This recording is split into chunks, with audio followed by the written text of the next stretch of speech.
Stapleton, and I am a career coach, and I've been asked to talk to you a bit about my career and what I've learnt along the way, and any bits of advice that I can pass on that would be helpful to you guys in your future career. So I specialise in working with people in their 20s and 30s who want to change career, but maybe don't know what it is that they want to do instead. And what I see a lot of is that people have fallen into a career after education, usually because it was the first thing that came along, and then sort of 5-10 years later they're wondering how they got there and where to go next and how to go about that, really. I'd say the key components of being a career coach are that you like helping people ultimately. I get a real sense of joy when somebody makes a change in their career, and it's a real privilege to be part of that transition for them. There's a lot of listening. You have to really set yourself aside, and you're not there to judge or pass opinion. You're really there to listen and ask some really important questions of people and really get them thinking about what it is that they want to do for their career, and then really helping them to action that. So what are the steps that they can take in order to move into a career that they'd absolutely love to do. And as I said, it's just really rewarding when they do that, and you know that you've helped in some way. So I'd say those are the main components and probably the best bits. I'm self-employed, so there are obviously some perks to that. I can be quite flexible. I have a 3-year-old, and that works quite well around him and his childcare. And I guess I get to do kind of what I want to. I set my own schedule. If I don't want to work one afternoon, then that's easy enough, and can choose what days to work and where to work and how to work. Can see clients face to face, but obviously with COVID at the moment, a lot of it's online, and that works really well, which means that you can sort of do it from anywhere or any country if you wanted to. It's the beauty of technology. I'd say the tricky bits of being a career coach are probably the fact that you're self-employed, although you don't always have to be. But it does mean that your financial situation is not always permanently certain, goes up and down, which can be quite a challenge to manage and deal with. And then you have to be quite self-motivated. You don't have anyone telling you what to do. You have to do that for yourself, and that can be challenging as well. So it has to be something that you feel really inspired to do, and you have the natural motivation and inclination to make yourself do what you need to do in order to run a business and market yourself and sell yourself, and then do the coaching as well. I suppose that this ties back to when I was an old girl of St James's when it was in West Malvern. I went to look round it a few years ago, and I think it's now a conference centre or a hotel or something, which was very weird to see my old dorm and the dining hall being used for different things now. But one of the questions that I was sent over to think about was, how and when did you start planning what you now do? And I was thinking back to that time. So I was there doing my GCSEs, and then I moved on, did my A-levels at a mixed school. And I think at that time I wasn't thinking about it, and just to acknowledge that, you know, for you guys, that's okay, and life will be fine whether you know what you want to do now or not really. I certainly didn't, and just did A levels that I was fairly good at for GCSE, and then with my university, it was just something that interested me. And I think, you know, university is hard. There's a lot of work, there's a lot of reading to do alongside all the partying. So you have to just kind of be interested in it. And I actually chose a dual honours, so did psychology with criminology. And it was just what interested me. I was reading criminal psychology books just in my own time. Sounds a bit weird, but it was just something I was really, really interested in. And I didn't actually think about what I wanted to do after that until the summer that I left. And that's just a tough time. And I remember looking at what my options were in relation to my degree. I think what was quite good about psychology is that it's quite broad. I chose to focus in on the criminology side of it, actually, originally, and trained as a probation officer. But even that, you know, came about from getting a temp job for the probation service, you know, doing the admin for the offenders who were given community service. And it really just went from there, and that was a job that I got through a recruitment agency locally. But I was kind of aware that the probation service and being a probation officer was something that would work well with my degree. But yeah, some of it is just about evolving and taking it step by step. But I think as my work with helping people change careers, I do recognise that it's good to start off on a good path that seems to really fit with, you know, what would be quite meaningful to you, what would have an impact that you think would be really rewarding, and what you find most important in life, and, you know, what your values and your interests are, and that sort of thing, because at least that sort of sets you up on a good path. As I said, lots of my clients are just not really sure why or how they ended up in the career, and they just feel very off centre, if you like. So, you know, it's good really just to sort of think about that before you take that first role. I think I did my probation officer training, which was 2 years. It was another degree, and I think I was only qualified for 6 months before, that happened to me. I was thinking, I don't want to do this for the rest of my life. Had a bit of a quarter life crisis, if you've ever heard that term, where you're sort of in your 20s and thinking, my God, is this it? What do I do now? But that gives you an opportunity to reassess and think about what you do want from your work and your life in general. And I actually worked with a coach during that time to work out how I wanted to sort of take what I'd learned already into something else. So I looked at sort of coaching. Did I want to be a therapist or a counsellor, that sort of thing? You know, as a probation officer, you're helping people change, how to change how they think, how they behave, and that sort of thing. It's unfortunate with being a probation officer, you work with offenders who are told to be there. The courts have told them to be on those sentences, and I just found that a lot of them weren't that motivated to change.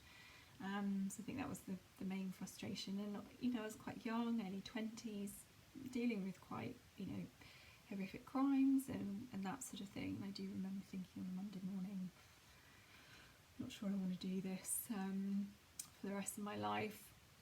So yeah, that coaching really helped me identify that being a coach was something that I'd love, and it would use all those skills that I'd learned as a probation officer, helping people change, motivate them, bringing about action, that sort of thing. So then I did a master's in coaching and mentoring, did that part-time whilst working in an unrelated field, and then built it up really slowly from there. You know, when you make the decision to be self-employed, if you're doing something very different at the time, it can feel like a bit of a cliff to launch yourself off with lots of risk and uncertainty. So I did it very slowly. I worked full time whilst I was studying, and I reduced my days from 5 to 4 to 3 to 2. Luckily, the organisation I was with was really supportive and really backed my career change and helping me develop slowly. So I built my business up over probably about 5 years or so until I went full time. So yeah, I think it's good to acknowledge that, you know, if you do end up down a road you're not keen on, you can make a change. It might just take a bit of time, especially if you want to start your own business, which, as I said, has its pros and cons. But lots of my clients really talk about the need for autonomy and flexibility and variety these days, and I find self-employment really does that for me.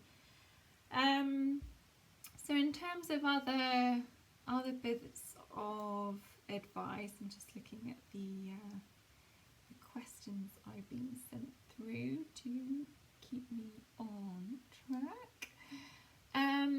So I suppose little bits of advice on maybe what I've learnt, what employers are looking for, and how you can, you know, prep for that now.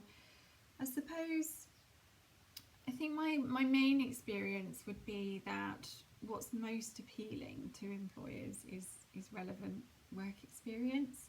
And obviously that's such a catch-22 because you come out of education, you haven't had the chance. So, you know, how do you even get that if they're looking for work experience? So, you know, I'm such an advocate for doing what you can now to try and build up some relevant work experience. And I suppose it doesn't always have to be relevant because you might not know what you want to do yet, but as long as it's sort of in the field of what you're interested in, what you value, you know, maybe something around the social issues that perhaps you feel passionate about, or even, you know, it's like animals or business or whatever, just some sort of volunteering or work experience or shadowing. You know, anyone you come across and you think, oh, your job sounds really cool, just say, you know, can I just shadow you for an afternoon or a week or something like that.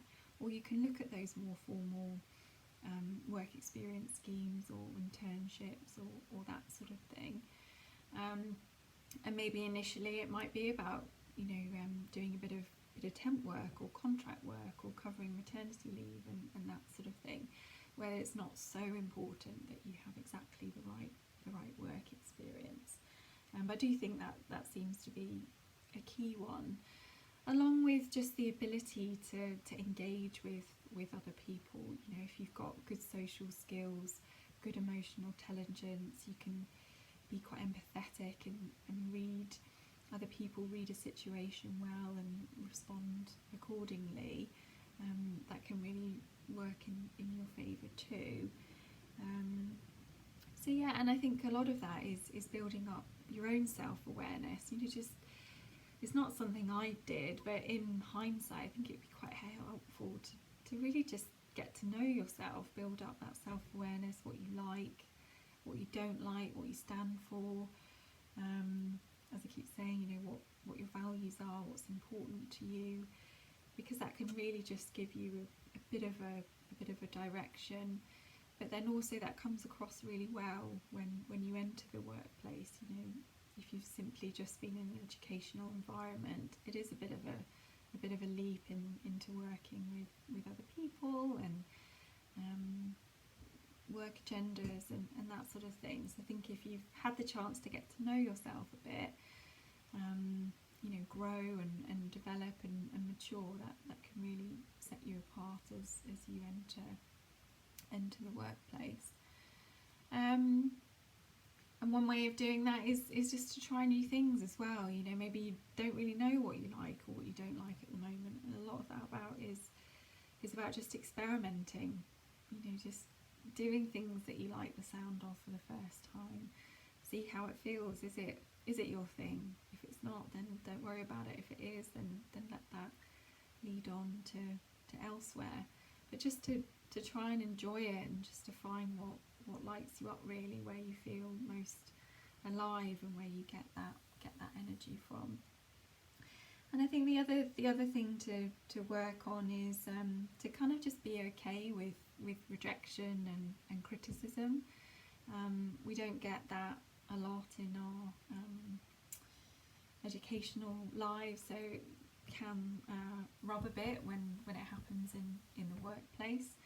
So I think a lot of it is just accepting that you will get criticised, you will be told no, you won't get jobs that you go for some of the time, and the more you can be okay with that, the more you can just let it run off you and get back up again and keep going, and develop that ability to be resilient and be okay with yourself no matter what other people are saying around you. I think is such a great life skill, and it can really help you in those first few months and few years of working. And one way of doing that is just recognizing that if somebody says no to you for a job you've applied for, they're not saying no to your whole worth. Your whole self is not a failure. It is a very small speck, a very small skill that just didn't fit right.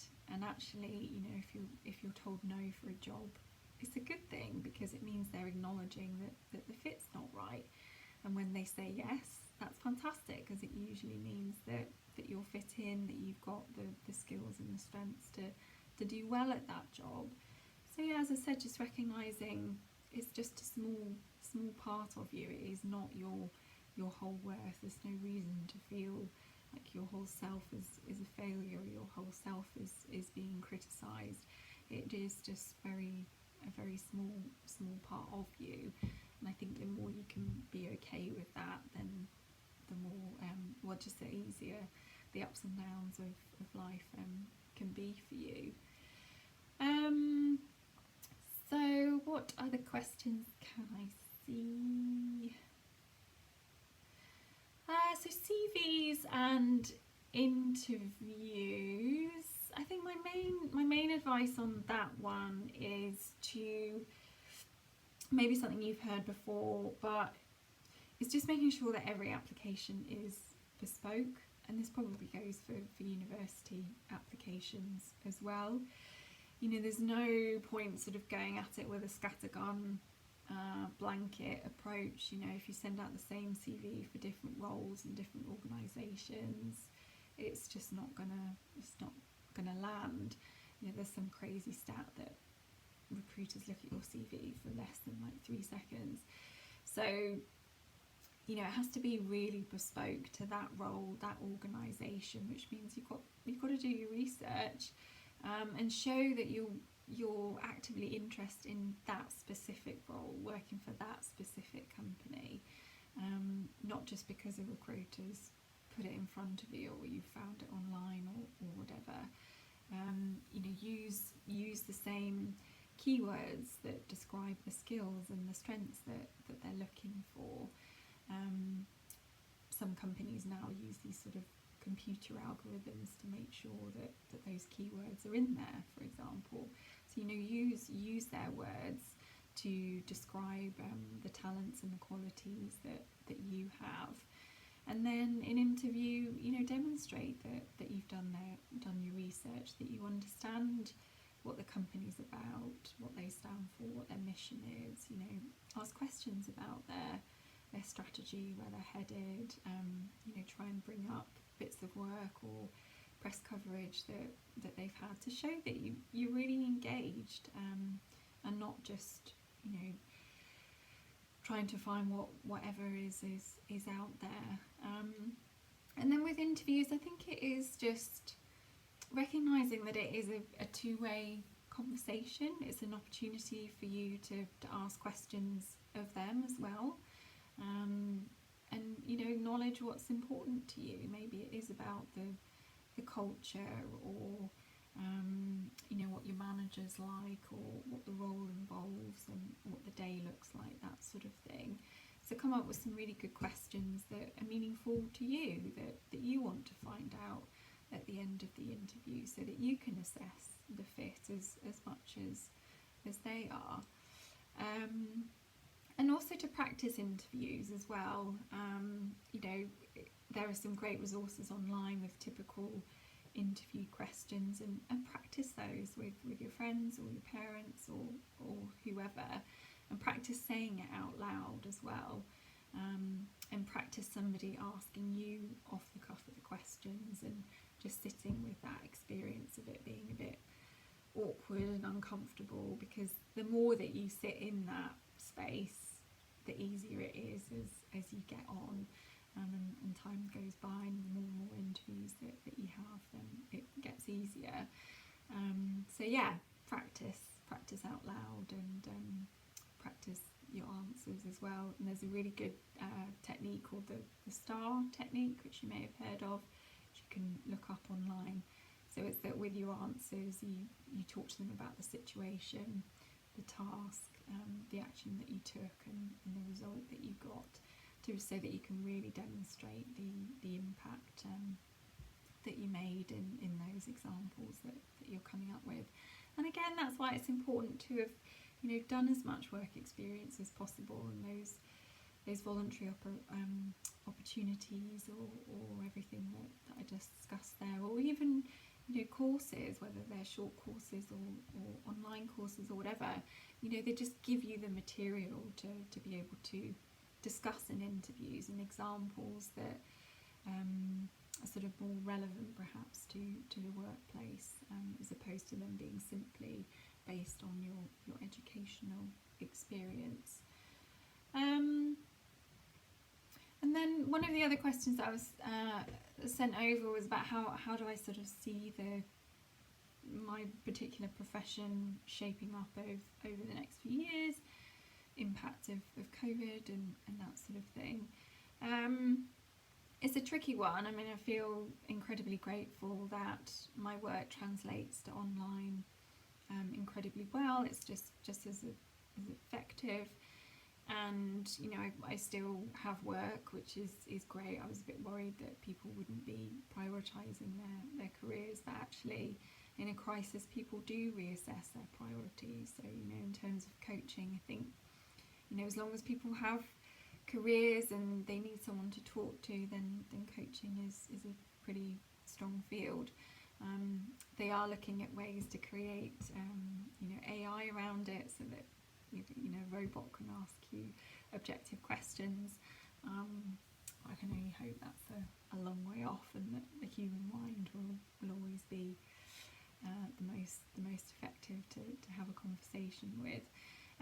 But yeah, it's going to open up lots of different fields. Maybe the impact of tech and remote working will open up some real opportunities.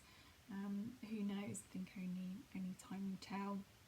But it might be worth having an eye on that as you look at university courses later down the line.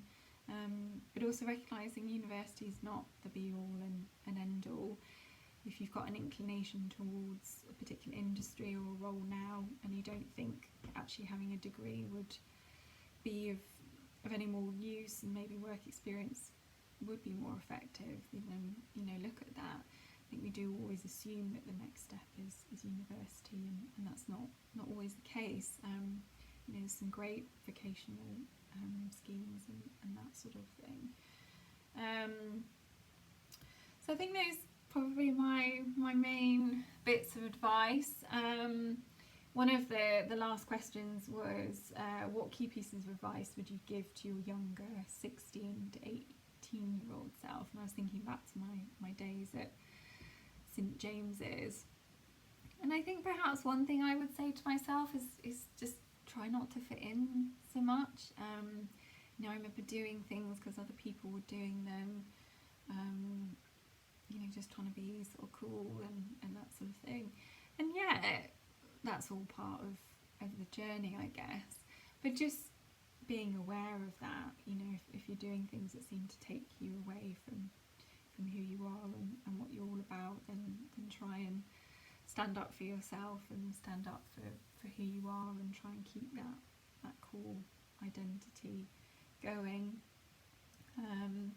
And then I think the other thing would be that there's often a lot of pressure that, you leave education, maybe you go to university, and then the next goal is, okay, find your career, find the job you're going to do for the rest of your life. And that's such an enormous amount of pressure.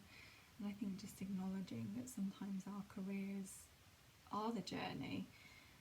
Apparently, on average, we change jobs, sometimes change career like 7 times. So, you've got opportunities, you've got chances. You don't have to get it 100% right in that first role or ever really. A lot of it is a learning curve that you take step by step. When I was at university, I didn't set out going, I want to be a probation officer, or I want to be a coach. Careers do just evolve, but as long as they're within a certain remit that seems meaningful to you, and that what you work hard for is an impact that you can buy into and believe in, then that's a really great start. And there's a real trend towards portfolio careers now, where you don't just do one thing. You might be employed 3 days a week, and then 2 days a week you're self-employed and you do something else. Or you might have a bit of a side hustle where you have a job but you do something else alongside that, because we have so many needs these days. We've got so many interests, and we want variety and change and that sort of thing. Otherwise it can sometimes get a bit boring. So it's just being aware that there are lots of different types of careers out there. It doesn't have to be the sort of traditional one career that you do forever. It's about carving out something that works for you. So hopefully that you enjoy it and you feel that it reflects who you are and what's most important. I do this exercise with my clients where we think about imagining it's their 95th birthday party, and obviously you're only like 16, 18, that probably think, oh my god, that's miles away. But it can be really helpful. What do you want to stand up and be able to say if you're making a bit of a life speech? What do you want to be able to say about your life, how you lived it, how you approached it? And that can sometimes really give you just a good sense of where to start. So I hope that's been helpful. That there was some bits of advice in there that you can relate to and that you pick up on, and perhaps come back to you later on over the years and can help you at those times. And if I can ever help with whatever, I'm on LinkedIn, Instagram, Facebook, Twitter. Look me up, Alice Stapleton. Love to connect and answer any career questions that you have. And yeah, just thank you to the All Girls Association for the opportunity to chat to you. And yes, thank you very much for listening.